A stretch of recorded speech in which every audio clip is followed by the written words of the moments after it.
Hello everyone, welcome to study point account channel. Study point account চ্যানেলের এই ভিডিওতে আজ আমি তোমাদের সাথে শেয়ার করব আরপিএফ কনস্টেবল এক্সাম 2025-এর জন্য প্র্যাকটিস সেট, এবং এটা হলো আরপিএফ কনস্টেবল এক্সামের 13 নাম্বার প্র্যাকটিস সেট। তো ভিডিও শুরু করার আগে তোমাদের কাছে রিকোয়েস্ট, ভিডিও ভালো লাগলে অবশ্যই লাইক করে দিয়ে শেয়ার করো এবং চ্যানেলে নতুন না থাকলে চ্যানেলটিকে সাবস্ক্রাইব করে নিন। তো চলো শুরু করা যাক আজকের প্রথম প্রশ্ন, যে নিম্নলিখিত ভারতীয় রাজ্যগুলির মধ্যে কোনটি 1972 সাল পর্যন্ত নর্থ ইস্ট ফ্রন্টিয়ার এজেন্সি হিসাবে পরিচিত ছিল? নিম্নলিখিত ভারতীয় রাজ্যগুলির মধ্যে কোনটি 1972 সাল পর্যন্ত নর্থ ইস্ট ফ্রন্টিয়ার এজেন্সি হিসাবে পরিচিত ছিল? এটা হলো অরুণাচল প্রদেশ। অরুণাচল প্রদেশ 1972 সাল পর্যন্ত নর্থ ইস্ট ফ্রন্টিয়ার এজেন্সি হিসাবে পরিচিত ছিল। কুতুব মিনারের কাছে অবস্থিত কোন মসজিদটিকে দিল্লিতে নির্মিত প্রথম মসজিদ বলে মনে করা হয়? কুতুব মিনারের কাছে অবস্থিত কোন মসজিদটিকে দিল্লিতে নির্মিত প্রথম মসজিদ বলে মনে করা হয়? এটা হলো কুয়াত উল ইসলাম মসজিদ। কুয়াত উল ইসলাম মসজিদ, অপশন ডি রাইট অ্যান্সার। এবং এটা কে নির্মাণ করেছিলেন? এটা নির্মাণ করেছিলেন কুতুবউদ্দিন আইবক। কোন শতাব্দীতে? দ্বাদশ শতাব্দীতে। কুতুবউদ্দিন আইবক দ্বারা দ্বাদশ শতাব্দীর শেষ দশকে নির্মিত হয়েছিল। এটা পরীক্ষা এসেছিল যে এই মসজিদটি কোন শতাব্দীতে নির্মিত হয়েছিল? দ্বাদশ শতাব্দীতে নির্মিত হয়েছিল। নেক্সট, নিম্নের কে ভারতের সেতার বাদক হিসাবে বিখ্যাত? নিম্নের কে ভারতের সেতার বাদক হিসাবে বিখ্যাত? তিনি হলেন পণ্ডিত রবিশঙ্কর। পণ্ডিত রবিশঙ্কর সেতার বাদক হিসাবে বিখ্যাত।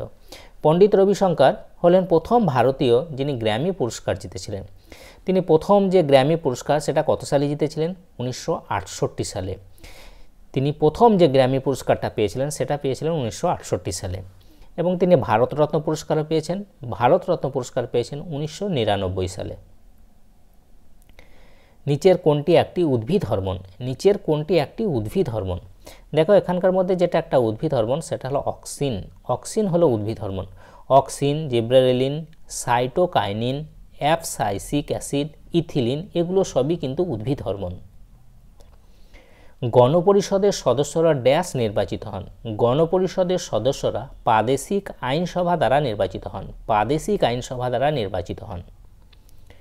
ভারতে আন্দামান ও নিকোবর এবং লাক্ষাদ্বীপ সহ মূল ভূখণ্ডের উপকূল রেখার মোট দৈর্ঘ্য কত? ভারতে আন্দামান ও নিকোবর এবং লাক্ষাদ্বীপ সহ মূল ভূখণ্ডের উপকূল রেখার মোট দৈর্ঘ্য হল 7516.6 কিমি। 7516.6 কিমি, অপশন সি রাইট অ্যান্সার।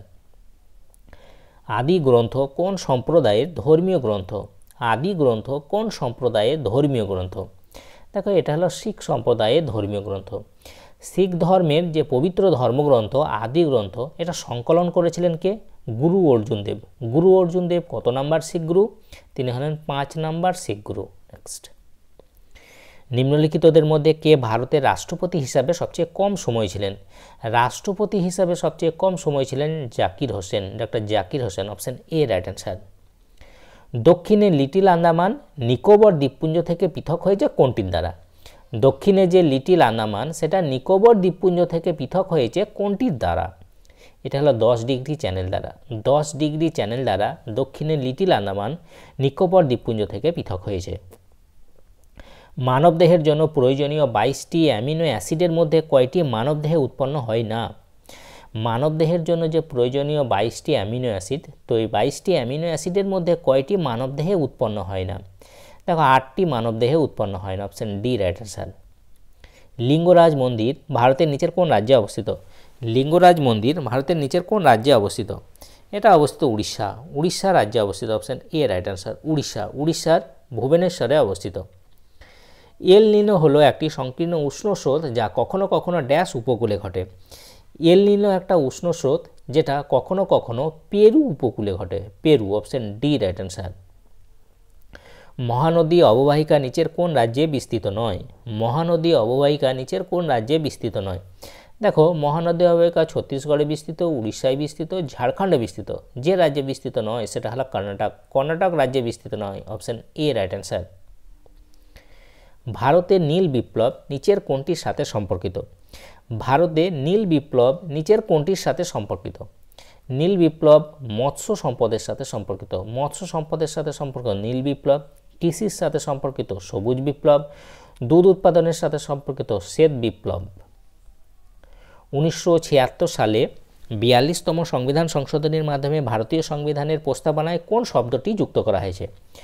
1976 সালে 42তম সংবিধান সংশোধনীর মাধ্যমে ভারতীয় সংবিধানের প্রস্তাবনায় যে শব্দটি যুক্ত করা হয়েছে সেটা হলো ধর্মনিরপেক্ষ, সেকুলার, ধর্মনিরপেক্ষ শব্দটি অ্যাড করা হয়েছে। ভারতীয় সংবিধানের প্রস্তাবনায় 3টি শব্দকে অ্যাড করা হয়েছিল এই 1976 সালে 42তম সংবিধান সংশোধনের মাধ্যমে। তার মধ্যে একটা হলো ধর্মনিরপেক্ষ, 2 নম্বর যেটা সেটা হলো সমাজতান্ত্রিক, সোশ্যালিস্ট, সমাজতান্ত্রিক, 3 নম্বরে যেটা সেটা হলো ইন্টিগ্রিটি অর্থাৎ অখণ্ডতা। এই 3টি শব্দকে ভারতীয় সংবিধানের প্রস্তাবনায় অ্যাড করা হয়েছিল 1976 সালে 42তম সংবিধান সংশোধনের মাধ্যমে। ভারতীয় সংবিধানের প্রস্তাবনাকে এখনও পর্যন্ত একবারই সংশোধন করা হয়েছে, সেটা হলো এই 1976 সালে। নেক্সট, গণপরিষদ কবে জাতীয় সঙ্গীত গ্রহণ করে? গণপরিষদ জাতীয় সঙ্গীত গ্রহণ করেছিল 1950 সাল। 1950 সালে গণপরিষদ জাতীয় সঙ্গীত গ্রহণ করে। ক্লিমেন্ট এটলি, যিনি পরে ব্রিটেনের প্রধানমন্ত্রী হন, তিনি কোন কমিশনের সঙ্গে ভারতে এসেছিলেন? ক্লিমেন্ট এটলি, যিনি পরে ব্রিটেনের প্রধানমন্ত্রী হয়েছিলেন, তো তিনি কোন কমিশনের সাথে ভারতে এসেছিলেন? তিনি এসেছিলেন সাইমন কমিশন। সাইমন কমিশনের সাথে ভারতে এসেছিলেন। দেখো, সাইমন কমিশন এর যে মোট সদস্য সেটা ছিল 7 জন। সাইমন কমিশনের মোট সদস্য ছিল 7 জন, তার মধ্যে একজন ছিলেন এই ক্লিমেন্ট এটলি। এই সাইমন কমিশনের মোট 7 জন সদস্যদের মধ্যে একজনও ভারতীয় ছিলেন না। এই জন্য ভারতীয় জাতীয় কংগ্রেস সাইমন কমিশনকে বয়কট করেছিল। তো বয়কট করার মূল কারণ ছিল যে সাইমন কমিশনের 7 জন সদস্যের মধ্যে কোনো ভারতীয় সদস্য ছিল না। নেক্সট, নিচের কোন রোগটি মশা কামড়ে হয় না? নিচের কোন রোগটি মশা কামড়ে হয় না? এটা হলো হেপাটাইটিস। হেপাটাইটিস মশার কামড়ে হয় না, option D right answer. UNDP কবে প্রথম মানব উন্নয়ন প্রতিবেদন প্রকাশ করে? ইউএনডিপি কবে প্রথম মানব উন্নয়ন প্রতিবেদন প্রকাশ করে? এটা করে 1990। 1990 সালে ইউএনডিপি প্রথম মানব উন্নয়ন প্রতিবেদন প্রকাশ করে। প্রথম বিশ্বযুদ্ধে জীবন উৎসর্গকারী অবিভক্ত ভারতের সৈন্যদের যুদ্ধের স্মারক হিসাবে নিম্নের কোন ভবনটি নির্মিত হয়েছিল? এটা হয়েছিল ইন্ডিয়া গেট। ইন্ডিয়া গেট ভবনটি নির্মিত হয়েছিল, option A right answer. India গেটের যে নকশা বা ডিজাইন কে করেছিলেন? এডওয়ার্ড লুটিয়েন্স করেছিলেন এর নকশা ইন্ডিয়া গেটের। নিচের কোনটি আউটপুট ডিভাইস নয়?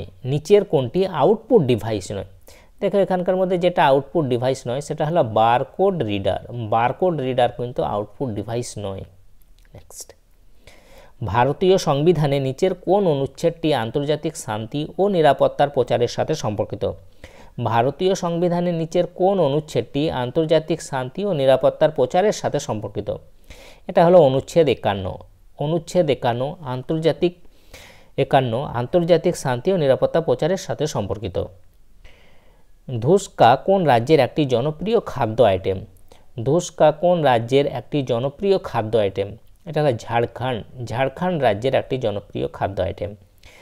আধুনিক পর্যায় সারণী ড্যাশের উপর ভিত্তি করে তৈরি? আধুনিক পর্যায় সারণী নিম্নের কোনটির উপর ভিত্তি করে তৈরি? এটা হলো পারমাণবিক সংখ্যা।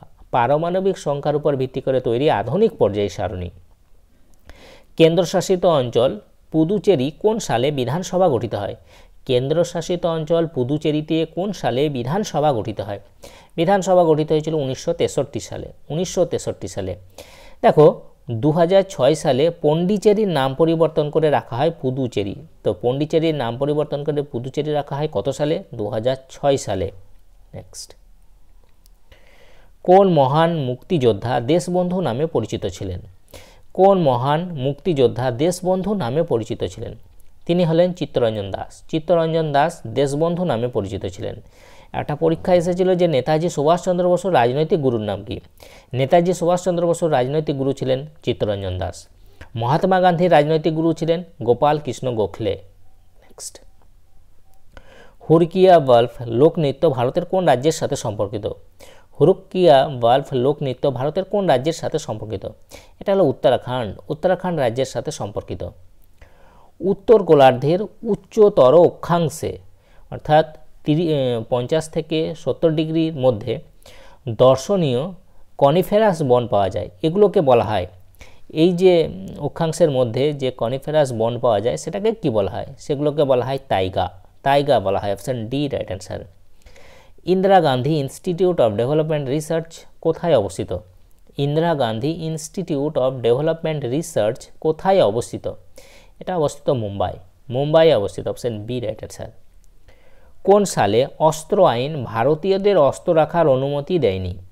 কোন সালে যে অস্ত্র আইন সেটা ভারতীয়দের অস্ত্র রাখার অনুমতি দেয়নি? 1878 সালের যে অস্ত্র আইন সেটা ভারতীয়দের অস্ত্র রাখার অনুমতি দেয়নি, অপশন বি রাইট অ্যান্সার। তো এই ছিল আরপিএফ কনস্টেবল এক্সামের জন্য কিছু গুরুত্বপূর্ণ জিকে। যদি তোমাদের ভিডিওটা ভালো লাগে অবশ্যই লাইক করে দিয়ে শেয়ার করো এবং চ্যানেলে নতুন হয়ে থাকলে চ্যানেলটিকে সাবস্ক্রাইব করে নিও। তাই যে পর্যন্ত ওকে বাই।